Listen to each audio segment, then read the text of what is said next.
US President Donald Trump hails NATO leaders' decision to ramp up defense spending to 5% by 2035, describing it as a big win for Europe. Flights were cancelled in Brussels and Charleroi airports due to general strikes opposing the federal government's proposed pension reforms.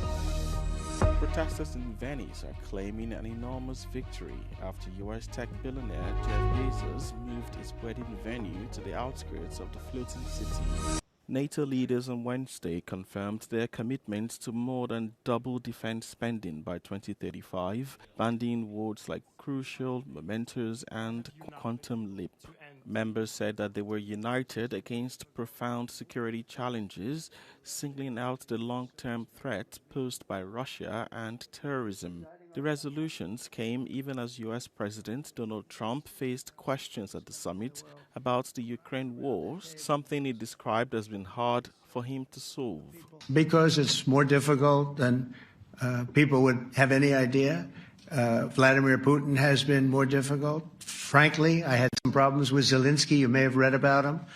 And it's been more difficult than other wars. By the end of the summit, allies in a joint statement committed to spending 3.5% of GDP on core defense spending to buy military hardware and maintain troops.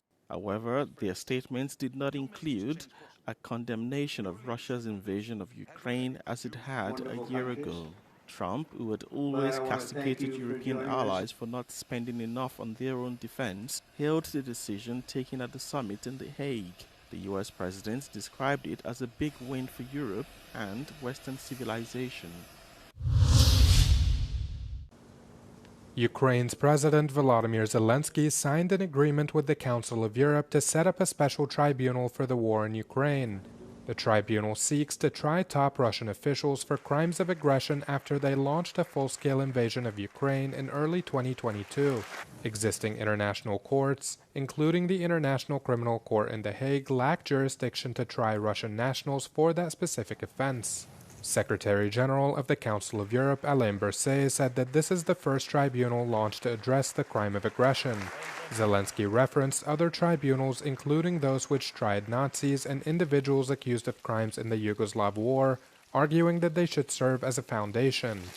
The Ukrainian leader added that the world needs to see a, quote, honest and historic verdict to lift the veil on Russia's crimes. He also expressed optimism that the tribunal is a real chance to restore justice to the people of Ukraine who've suffered unspeakable crimes at the hands of Russian forces. Zelensky says he hopes to see Russia's President Vladimir Putin, who he labeled a war criminal, being held to account one day. The location of the court is yet to be decided, but the Ukrainian leader says The Hague, home to the ICC, would be perfect.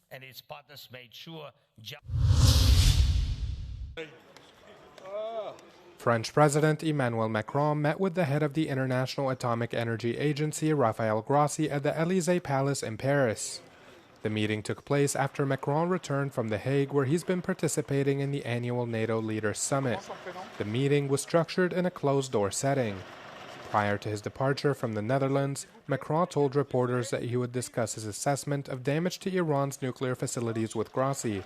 In a post on X following the meeting, the French leader reaffirmed Paris's commitment to the agency, who he says plays a vital role in global nuclear safety and security. He also urged Tehran to allow the IAEA to resume its mission after Iran's parliament adopted a bill to suspend the country's cooperation with the agency. Iran says the UN nuclear watchdog had not fulfilled its duties and become a political tool. Iran described the agency's recent report alleging a lack of cooperation from Tehran as a pretext for the US's attack on Saturday. Trump says Washington's attack on Iran's 3 main nuclear facilities completely obliterated the country's nuclear program. An early U.S. intelligence report, however, suggested that U.S. attacks only inflicted minor damage, setting back the program by a few months, claims the White House rejects. Flights were cancelled in Brussels airport as a general strike over the federal government's plans to reform and cut pensions took place. Hundreds of departing flights were cancelled and rescheduled for the coming days as many security and airport staff participated in planned protests. Brussels Airport, Belgium's main hub, only received 103 incoming flights on Wednesday, a sharp drop-off from the more than 260 flights originally planned to arrive. The airport now expects a few days of extremely high demand as it recovers from the strike's disruptions. Al die annuleringen vandaag hebben de luchtvaartmaatschappij natuurlijk geprobeerd om zoveel mogelijk passagiers om te boeken naar de komende dagen. Morgen wordt het heel wat drukker dan initieel voorzien, 12.000 extra passagiers. En ook vrijdag hebben we 2.000 passagiers meer dan initieel voorzien. Dus het worden drukke dagen op de luchthaven, ook met de vakantieuitocht. Dus het is vooral belangrijk om op tijd naar de luchthaven te komen. Further south, Charleroi Airport, a major European hub for low-cost airlines, also cancelled all flights, citing a lack of staff.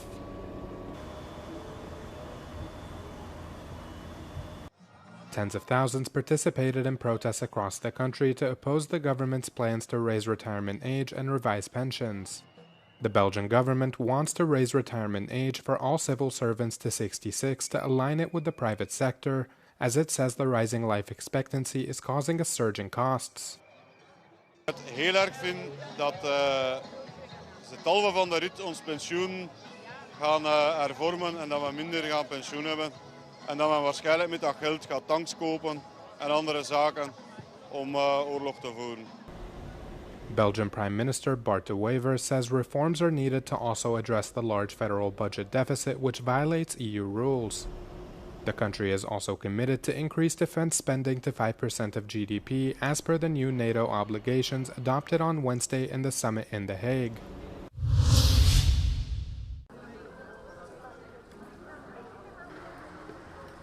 Bulgaria is getting closer to adopting the euro on the 1st of January 2026. The Committee on Economic and Monetary Affairs of the European Parliament has overwhelmingly approved the draft report recommending Bulgaria's entry into the eurozone. At EU level, the decision regarding Bulgaria's adopting the euro seems a foregone conclusion, despite the divisions within Bulgarian public opinion and the political parties. The Bulgarian MEP that drafted the report calls her fellow citizens to show convergence.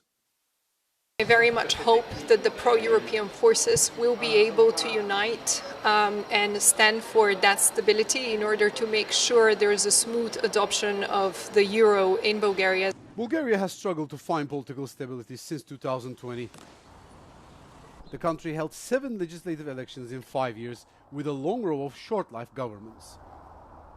The president of the country, Rumen Radev, a staunch anti-euro figure, is promising a harsh political battle on the adoption of the single currency.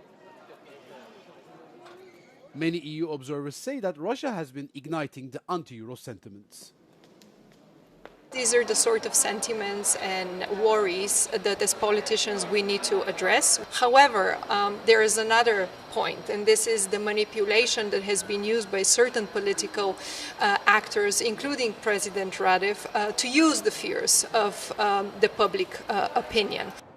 The report on Bulgaria joining the Eurozone will be formally approved by the European Parliament at the plenary session in Strasbourg, scheduled for 7th of July.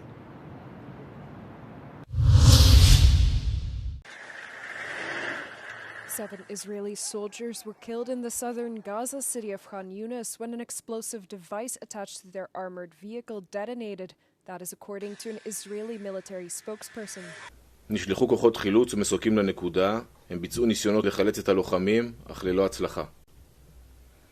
מדובר באירוע מורכב שעדיין מתוחקר.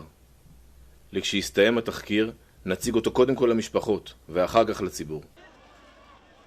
It comes a day after Gaza health officials reported at least 44 people were killed when Israeli forces and drones opened fire towards a crowd of Palestinians. They were waiting for aid in separate incidents in southern and central Gaza on Tuesday. Since the start of Israel's operation against Hamas, which started after an attack by the militant group in southern Israel on October 7, 2023, Israel says more than 860 of its soldiers have been killed. On the other hand, the health ministry in Gaza says the Israeli offensive has killed more than 56,000 Palestinians.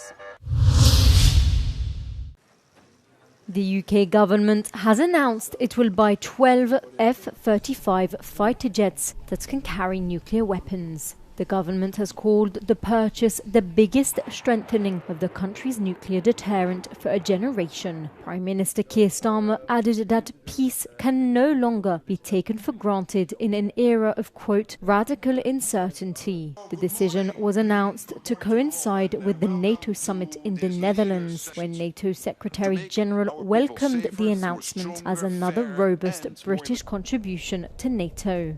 The UK currently relies on 4 nuclear-armed submarines for its nuclear deterrent, but it's unclear when the jets will be purchased. Activists in the Italian city of Venice are claiming victory after the location of Amazon founder Jeff Bezos' wedding to Lauren Sanchez was changed. The wedding, initially billed for the city center, triggered protests in the historic sinking city, with demonstrators aiming to obstruct access to Venice's famed canals. Greenpeace's huge banner on St. Mark's Square this week galvanized the protest, with the group saying that lifestyles fueled by the arrogance of a few billionaires devastate the planet. While activists belonging to the No Space for Bezos group have said they do not have an issue with the marriage itself, the common feeling is that Venice is being privatized and exploited. Organizers have moved the lavish wedding venue from the 14th century Grande Scuola Misericordia in central Venice to a famous shipyard on the outskirts of Venice called the Arsenale. Jeff Bezos, one of the world's richest men, and TV presenter Lauren Sanchez's wedding extravaganza kicks off in Venice this Thursday, with the ceremony scheduled to take place on Saturday.